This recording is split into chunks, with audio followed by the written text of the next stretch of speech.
भाव घोषणा कर सरकारी भाव घोषणा हो सारी केवल कार्यानुष्ठान ग्रहण कर आवश्यकता रही इलेक्शन आसीगला एवं इलेक्शन पर सरकार बदली गला वर्तमान सरकार से समय जो घोषणा होता पूर्व समय सरकार मुख्यमंत्री जोटा पूर्वतन मुख्यमंत्री घोषणा कर किसी लिखित कागज थिला ना जो वीडियो रे से कहते सेटा ही प्रमाण। आज्ञा शुणु जड़े मुख्यमंत्री आज मुख्यमंत्री भी बहु कथा जो गोटे आप जाणी रखा दरकार जे मुख्यमंत्री मंत्री मान सरकार घोषणाटा से विभिन्न गणमाध्यम जरिया आपण मान जरिया करते पाखे तार निश्चित रूपे तार प्रमाण भी रही मुख्यमंत्री घोषणा करते राज्य सरकार तरफ घोषणा कर घोषणा राज्य सरकार तरफ कर ये कौन राजनीतिक व्यक्ति द्वारा करा विजु जनता दल द्वारा करा ये घोषणा सरकार तरफ से समय करा नवीन पट्टनायक सरकार तरफ करा कार्यकारी केवल करने कथा कार्यकारी करूना बर्तमान घोषणा जोटा करते तो किसी गोटे तथ्य रही कागज कलम निश्चित रूपे तथ्य आपण मान पाखे भी अच्छी आम पाखे भी अच्छी जनसाधारण पाखे भी रही ना आम चाहूँ आपण तरफ सार्वजनिक करा निश्चित रूपे बोरीगुमावासी प्रश्न यह रही कि पूर्व आमको ये प्रतिश्रुति दि जाता प्रतिश्रुति नुहे घोषणा घोषणा प्रतिश्रुति नुहे घोषणा सरकार तरफ कर प्रतिश्रुति राजनीतिक नेतृवृंद देता सरकार तरफ घोषणा होता घोषणा हो सारी तो सही कथा ही से जानिया बोरीगुमा पंचायत समिति हूँ एक बृहत्तम पंचायत समिति एवं बोरीगुमा सहर हूँ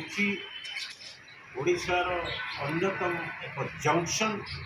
जो जंक्शन में दुईटी राजपथ आसी मिशुची एवं नवरंगपुर जयपुर जो ट्रेन चलाचल हवापाई जाऊँगी तार भी रेलवे स्टेशन गोटे बोरीगुमार हवापाई जाऊँगी बोरीगुमार पाखापाखि 25,000 ऊर्ध बासिंदा रही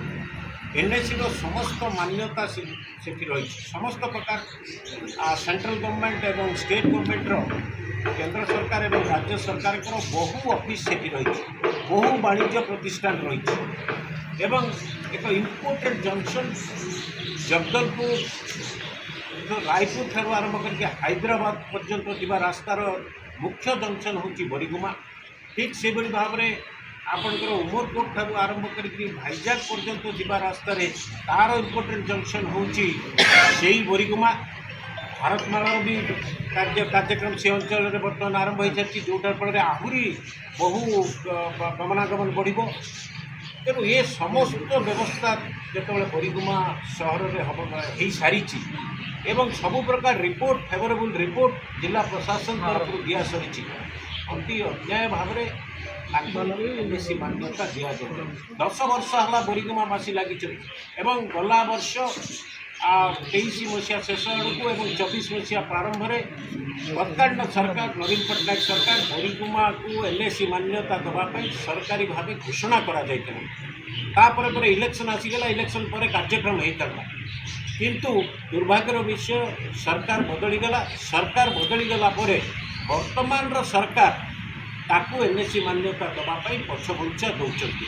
एवं बोरीगुमावासी केवे टॉलरेट करना बोरीगुमावासी से आंदोलन को ओह्लैंट विजु जनता दल से आंदोलन को समर्थन भी करुच्ची जो पर्यंत बोरीगुमावासी को न्याय मिलना